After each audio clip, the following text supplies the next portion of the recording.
Bonjour à tous et bienvenue dans cette nouvelle vidéo sur ma chaîne YouTube et on se retrouve aujourd'hui, on est le 19 décembre, Noël approche à très grands pas, il nous reste moins de 5 jours.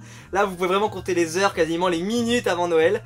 J'espère que vous allez recevoir plein de choses et que vous allez vraiment profiter de votre famille parce que c'est le plus important, et j'espère que vous êtes en bonne santé et que c'est parce que c'est le plus important, de pouvoir profiter de sa famille, de pouvoir passer des bons moments. Et si je peux engayer votre journée le matin lorsque je sors ma vidéo, et ben j'aurai accompli ma mission tous les jours. Et surtout si vous donnez des idées cadeaux aussi. Par contre ça doit pas être bon pour votre portefeuille. Je rate ma vanne. Je rate ma blague. Alors, je vais vous parler de DC Rebirth. Enfin, j'ai envie de dire, parce que je vous ai parlé de beaucoup de choses, mais pas de DC Rebirth, je vais dire. Qu'est-ce qui se passe? Si, qu'est-ce qui se passe? Alors, il y a plein de séries que je peux vous parler de DC Rebirth. Je peux vous parler de la série Batman ou de la série Green Arrow Rebirth. Parce que c'est mes trois chouchous, c'est mes deux chouchous. Mais j'avais pas parlé de Superman pour le moment. Donc il était temps. Donc on arrive. Superman Rebirth. Qu'est-ce que c'est bien? Qu'est-ce que c'est bien? Alors, les deux mecs qui ont fait ça, on commence. C'est Peter J. Tomasi et Patrick Gleason. Alors, je les connais très bien parce qu'ils ont travaillé sur une série que je n'avais pas lue quand c'est sorti ça, mais dont j'ai entendu le plus grand bien et que j'achète actuellement en intégrale. Mais Urban Comics, il me manque le troisième pour pouvoir vraiment le conseiller. S'il vous plaît, j'aimerais que vous l'annonciez prochainement. La troisième intégrale, Batman et Robin. Si vous tombez sur cette vidéo, n'hésitez pas à la partager, pour leur dire, bougez-vous, je veux lire la fin de Batman et Robin en intégrale. Il manque un tome, je le veux. Le message est passé. Alors, Superman. Et bien après avoir travaillé sur Batman et Robin, qui était un peu la série secondaire de Batman, c'est-à-dire qu'il y avait vraiment Batman, la série Scott Snyder et Greg Capullo. Il y avait un peu le Batman de David Finch, que moi, personnellement, m'intéressait pas du tout, mais bon, qui était très recommandé également. Il y a des séries Detective Comics qui étaient un ramassis d'histoires, qui étaient pas toujours très bien reliées les unes entre les autres. Mais bon, il y a eu quand même des trucs assez sympas, comme l'Empereur Pingouin, ça, Empereur Joker ou Empereur Pingouin? Empereur Pingouin, pardon. Il y avait pas mal de choses. Empereur Pingouin, c'est ça. Il y avait pas, voilà, il y a eu quelques belles tentatives, en particulier parce qu'il y avait Jason Fabok au dessin. Mais Batman, voilà, ils étaient gâtés, et la série Batman et Robin, bah, elle est passée un peu sous le radar, parce qu'en plus il y avait encore Grant Morrison qui travaillait à ce moment-là. Il avait son Batman Incorporated. Ce qui fait qu'en gros, c'était la dernière des séries, quoi. Personne n'était connu, les deux scénaristes, personne ne sait qui c'est. Bon, bah, on va pas les acheter. Et puis, bah, les volumes relais sont sortis. Et là, on a vu, mais c'est bien ce qu'ils écrivent. C'est vachement bien. Batman et Robin. Et là, on a acheté le tome, et là, le tome 2 est sorti. Et là, c'est vachement bien. Et aux États-Unis, je parle. Et le tome 3 est sorti. Et en VF, nous, on n'avait rien. Parce qu'en VF, ça sortait que en kiosque. Donc nous, on n'avait pas le droit en album.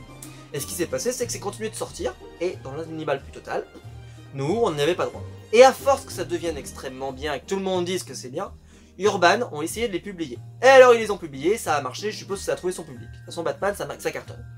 Et alors ça a dû pas mal marcher, mais peut-être pas suffisamment, j'en sais rien. Et donc ils ont décidé de le relancer avec les intégrales, et ça m'a permis de découvrir leur travail. Parenthèse, maintenant, c'est pas de ça dont je vais vous parler aujourd'hui, même si c'est très bien, la série Batman et Robin, je vous la recommande, mais j'aimerais bien la finir avant de vous la recommander. Peut-être l'année prochaine. Superman Rebirth, c'est la série donc qu'ils ont fait après, et donc là ils prennent la grosse série, le vaisseau, voilà, la série Superman, c'est eux. Il y avait la série Action Comics, mais vraiment la grosse série, c'était eux. Là ils étaient mis en avant, Patrick Gleason, Peter J. Tomasi, vous allez adorer. Et en plus, ils ont récupéré ce qui avait marché avec Batman et Robin, c'est-à-dire Batman avec un très jeune Robin, et justement l'idée que on va prendre un gamin qui sera pas comme Damian, c'est-à-dire ce gamin un peu insolent, pénible, on va prendre justement complètement l'inverse, c'est-à-dire Jonathan Kent, qui est quelqu'un de gentil, qui a été bien élevé par ses parents, et qui peut être très puissant par contre, mais voilà, c'est quelqu'un de différent, pas pareil. Et justement, bah, les deux personnages vont se rencontrer dans une série qui s'appelle Super Sons, que je n'ai pas lu, malheureusement j'avais pas le budget pour les lire. Peut-être un de ces quatre, Urban, si vous voulez me les envoyer. Pour Noël. Et Superman Rebirth, ce qui s'est passé, c'était génial, moi j'adorais. C'est que, en gros, dans les New 52, donc dans DC Renaissance qui s'est passé avant, le Superman est mort. Il est mort parce que déjà, les gens l'aimaient pas, donc ils ont fini par le tuer. Et en plus, pourtant, les derniers numéros avec Geoff Jones qui était arrivé avaient bien relancé le truc. J'avais beaucoup aimé, moi, le Superman Doom. Alors, j'ai pas gardé parce que je peux plus tout garder, mais c'était vachement bien. Il y avait aussi le Superman Requiem, et il y avait, par contre, celui avec Vandal Savage que j'avais moins aimé. Mais celui, le Superman Doom, par exemple, en fait, c'est Superman qui était en train de se transformer en Doomsday. Et le truc qui m'avait un peu énervé par contre c'était toute l'idée du couple là avec Wonder Woman. Ça marchait pas très bien, c'était pas très intéressant. C'était un peu trop fleur bleue pour moi, c'était un peu pénible. Et là par contre, Superman. Le truc, la révélation. C'est le Superman donc avant DC Renaissance qui revient, qui en fait n'était pas du tout, qui avait pas du tout disparu après le Flashpoint, qui en fait revient. Et donc bah il a vieilli, il est avec Lois Lane, sa femme, et ils ont eu un enfant.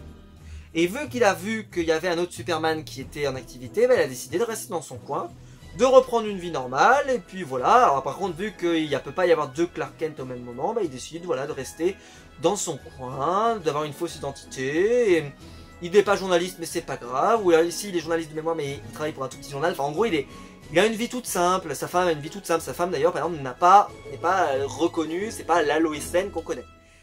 Et ce qui va se passer, c'est que bah, le Superman meurt. Et donc là, bah, le nouveau ancien Superman, vous m'avez suivi, bah il décide de reprendre du service. Et il reprend du service, il essaie de se faire réintégrer dans la Justice League, mais on lui fait pas confiance, parce qu'on va arriver à un autre Superman. Leur Superman à eux, il vient de mourir il y a moins d'une semaine. On dit, oh, comment ça se fait que tu es là, c'est un faux, c'est un clone, t'as toutes les variantes qu'on pourrait entendre. Donc Batman, il lui fait pas confiance, Batman fait peu confiance de toute façon. Mais là, en fait, on redémarre quasiment à zéro, c'est-à-dire que pourtant les deux s'entendaient très très bien avant les New 52, mais que maintenant, c'est comme s'ils devaient tous redécouvrir. Donc là, dans ces numéros, dans le premier tome, il va essayer de reprendre contact avec la Justice League. Il va en même temps devenir un super-héros, en même temps s'occuper de sa vie de famille, etc., etc. Et donc, on va continuer avec le tome 2. Donc, par exemple, là, on va suivre un peu la formation de Jonathan Kent par son père. Très intéressant, moi j'ai adoré. Ensuite, on va avoir un tome avec Superman et aussi, il va y avoir un moment, je sais pas trop où ça se trouve, où il va y avoir un DC Universe Rebirth, on va voir Monsieur, alors là, ne me demandez pas comment on dit son nom, WXB du machin, je sais pas quoi là, qui est apparu dans Supergirl d'ailleurs, et qui peut remodeler la réalité, qui va s'attaquer à Superman. C'est en DC Universe Rebirth, voilà, c'est assez sympa, mais j'arriverai jamais à prononcer son prénom, Monsieur V, et en plus ils y arrivent dans Supergirl, je sais pas comment ils le font. En gros ils le prononcent mais avec des consonnes qui existent même, avec des voyelles qui n'existent pas dans le mot, c'est assez magnifique. Et là on a Superman qui va se retrouver donc qui va se retrouver avec des autres Superman de son multivers, un petit peu une sorte de superverse, Spider-Verse, hein, vous comprenez la référence, j'en ai parlé dans une de mes vidéos. Et en fait, bah, on va se retrouver donc avec le Superman Red Son, je vous ai parlé, le Superman communiste, etc. Plein de Superman, et c'était très très cool. Et pour information, cette cover, par exemple, je l'ai en VO, tellement je l'avais trouvé sympa, je l'avais en VO. Et celle-ci, bon bah je l'ai pas, mais par contre je l'ai trouvé trop cool. Et donc justement, bah, on va aller voir le Superman chinois par exemple. On va aller voir les Superman du multivers, enfin divers et variés. Voilà. Je pourrais pas vous en dire plus, mais c'était vraiment hyper sympa. Ensuite, on est passé à ça.